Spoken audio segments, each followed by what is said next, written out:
Okay friends, હું આવી ગઈ છું વેલકમ સેન્ટરમાં અત્યારે રેસ્ટ એરિયામાં. અને અહીંયા કાર અને ટ્રક બંનેનું પાર્કિંગ જુદું છે. અને આ છે ઇન્ટરસ્ટેટ 65. અહીંયાથી આપણે જવાનું છે હવે. અને તમે જુઓ આ રેસ્ટ એરિયા પહેલે સાઈડથી ટ્રકનું પાર્કિંગ છે, કેટલું મોટું છે રેસ્ટ એરિયા. અને આ બાજુ બધે છે કારનું પાર્કિંગ છે.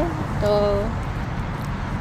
આ વેલકમ સેન્ટર બધી જગ્યાએ જ હોય છે. અને થોડે અંતરે તમે જાઓ એટલે બધે જ રેસ્ટ એરિયા આવે છે, એટલે તમારે એની ચિંતા નહીં હોય. અને એ બધું ક્લીન જ હોય છે,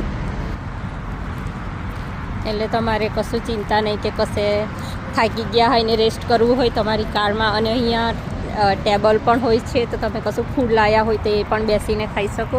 પણ હમણાં તો બહુ ઠંડુ છે, એટલે હમણાં બેસીને ખવાય એવું તો નહીં હોય.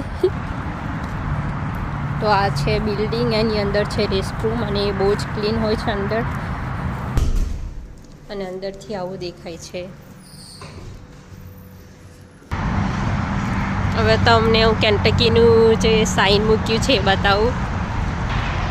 આ કેન્ટકીમાં ડર્બી થાય છે ને, તો આજે હોર્સની રેસ થાય છે.